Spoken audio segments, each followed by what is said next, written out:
জি, আমি ফয়সাল করিম মাসুদ। আহ, বিগত 12ই ডিসেম্বর ওসমান হাদির নামে যে ব্যক্তির হত্যা মামলার আসামি আমাকে করা হয়েছে। আসলে আমি এই মামলার সাথে, এই ওসমান হাদির যে হত্যা, এই হত্যার সাথে আমি কোনোভাবে প্রত্যক্ষ বা পরোক্ষভাবে জড়িত না। এটা পুরোটা একটা মিথ্যা বানোয়াট একটা নিউজ বা যেটাই বলেন, আসামি আমাকে করা হয়েছে। করার পিছনে বেশ কিছু কারণ আছে, কারণ আমি তার প্রচারণায় ছিলাম।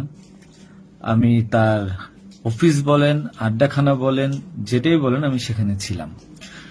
সেখানে থাকার পিছনে মূল কারণটা হলো, আপনারা জানেন যে আমি অ্যাপেল সফট আইটি নামে একটা প্রতিষ্ঠানের মালিক। বিগত 10-12 বছর ধরে এই প্রতিষ্ঠান আমি চালাচ্ছি। এই প্রতিষ্ঠান থেকে আমি প্রায় 20-30 কোটি টাকার কাজ করেছি, উইদাউট তদবির, সুপারিশ ছাড়াই। কারণ আমি ব্যাটল অফ 71-এর প্রতিষ্ঠাতা।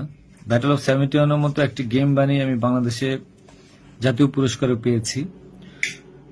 আমি সফটওয়্যার ইঞ্জিনিয়ার, আমি এমবিএ করেছি। এখন কথা হচ্ছে সেটা না, কথা হচ্ছে যে আমি সেখানে কেন গেলাম। সরকার পতনের পর আমার ব্যবসা প্রতিষ্ঠানে অনেক লস হয়, যেখানে আমি ঋণগ্রস্ত হয়ে যাই। তো আমি কিছু কাজ, নতুন কাজ, আইটির কাজ জমা দিয়েছি। তো আমি তাদেরকে জমা দেওয়ার পর আমি দেখলাম যে তদবির সুপারিশ এখন দরকার হবে, কারণ যেহেতু আমার ব্যক্তিগত প্রোফাইলে এখন কোনো কাজ হচ্ছে না। তো আমি ওসমান হাদির ওখানে যাই, তার সাথে কথা বলি। বলার পর সে আমাকে আশ্বস্ত করে বলে যে সে আমাকে কাজ পাইয়ে দিবে। এই বাবদ সে 5 লাখ টাকাও চায়। আমি 5 লাখ টাকা দিই তাকে। নগদ চেয়েছিল, আমি নগদই দিয়ে দিয়েছি।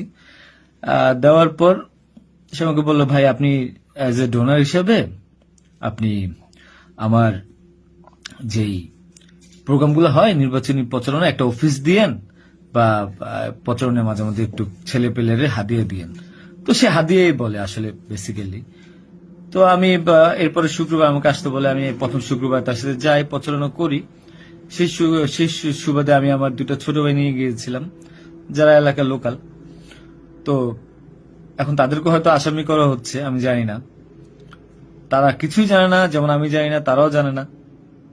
তো তারপর তাকে আমি 5,000 টাকা দিই। তার সাথে যে ছেলেটা আছে জাবের, তাকে জিজ্ঞাসা করলে জানতে পারবেন, সবার সামনে আমি দিয়েছি, এবং হাদিয়া হিসেবে সে খুব হাসি মুখে এটা গ্রহণ করেছিল। তারপর ওই দিনের খাওয়া দাওয়া শেষ, প্রোগ্রাম শেষ, আমরা চলে আসি। এরপর আমি আমার ব্যক্তিগত কাজে, নানা কাজে ব্যস্ত ছিলাম। হাদি একদিন ফোন দিয়ে আমাকে বলে, ভাই 16ই ডিসেম্বর আসছে, আপনার সাথে কিছু কথা আছে, আপনি আসেন। তার হোয়াটসঅ্যাপ মেসেজটা চেক করে দেখলে জানতে পারবেন। আমি কিন্তু তার নেক্সট শুক্রবার দিন, মানে আমি বৃহস্পতিবার দিন, আমি কিন্তু যাইনি। সে আমাকে ফোন দিয়ে নিয়েছিল যে আপনি আসেন, এসে আপনি দেখেন যে আপনার সাথে কিছু কথা আছে, আপনার কাজটার বিষয়ে কিছু কিছু কথা আছে, আর আমাদের 16ই ডিসেম্বর প্রোগ্রামে আপনি একটু হেল্প লাগবে। তো আমি যাই। সাথে আমার বেসিক্যালি আমি বাইক চালাতে পারি না, সেজন্য আমার যে বাইক, সেই বাইকের একজন চালক ছিল, ওটা আমার খুব ক্লোজ ছোট ভাই, আমার খুব স্নেহের, আলমগীর। এবং তাকে নিয়ে যাই সাথে করে।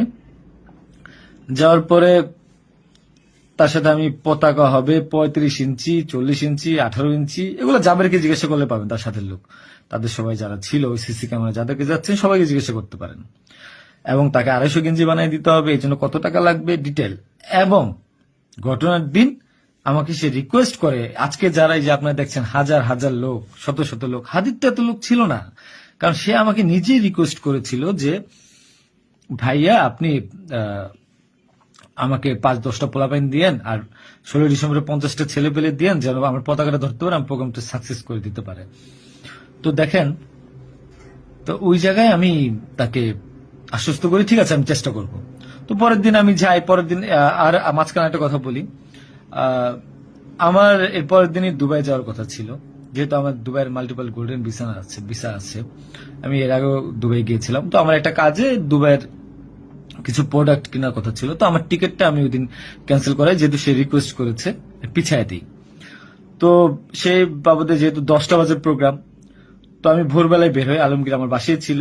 আর আমার ওয়াইফ, বাচ্চা যেহেতু নরসিংদীতে থাকে, 5 আগস্টের পর তারা ওখানে সেটেল করে দিয়েছিলাম। তো থাকার পর সুবাদে আমি আমার বোনের বাসায় উঠেছিলাম। আমি কিন্তু অন্য কোথাও যাইনি, আমার বোনের বাসায় উঠেছিলাম ওদিন রাতে। তো ওই বাইক নিয়ে যাই, যেহেতু বাইকটা আমি কিনেছি। তো নাম রেজিস্ট্রেশন হয়নি। তো আলমগীর বাইকটা চালায়, আলমগীর নিয়ে যায়। তো ভোরবেলা আমরা একটা উবার ডাকি, উবার ডেকে আমরা একটা রিসোর্টে যাই। এটাও সত্য, ওই রিসোর্টে যে মেয়েটা ছিল, ওই মেয়েটা বেসিক্যালি আলমগীরের গার্লফ্রেন্ড। কারণ আলমগীর আমি দুবাই চলে যাওয়ার পর সে যেহেতু এলাকায় থাকতে পারছিল না, তার একটু বাইরে থাকতে হবে। তো ওই মেয়েটা তার কাছে একটা হেল্প চায় বাসা ভাড়ার জন্য। তো আলমগীর তার গার্লফ্রেন্ডকে হেল্প করার জন্য বলে, ঠিক আছে তুমি আজকে দেখা করো, আজকে আমাদের অনেক কাজ, তোমার সাথে আমি পরে দেখা করতে পারবো না। তো আলমগীরের সাথে আমি যাই, যাওয়ার পর 8টা-9টার দিকে আমি আবার চলে আসি, কারণ আমার এই টিকিটটা ক্যান্সেল করতে হবে। আবার হাদির প্রোগ্রামে যেতে হবে, ছেলে পেলেও নিয়ে যেতে হবে। তো আমি প্রিপারেশন নিয়ে সকালবেলা চলে আসি। আসার পর এখানে যে মেয়েটার গার্লফ্রেন্ড বানানো, মিথ্যা বানোয়াট একটা প্রচারণা, মানে এর চেয়ে লেম জঘন্য কোনো কিছু হইতে পারে না এই দেশে।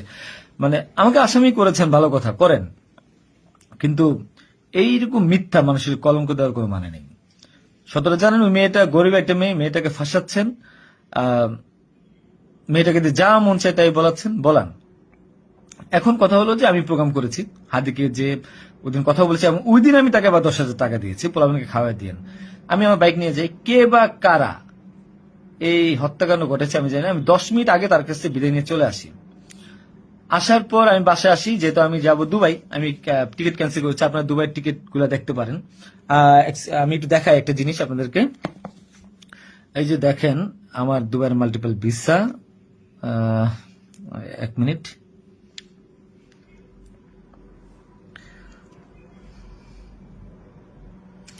এই যে দেখেন আমার দুবাইয়ের মাল্টিপল ভিসা। হ্যাঁ, ওকে।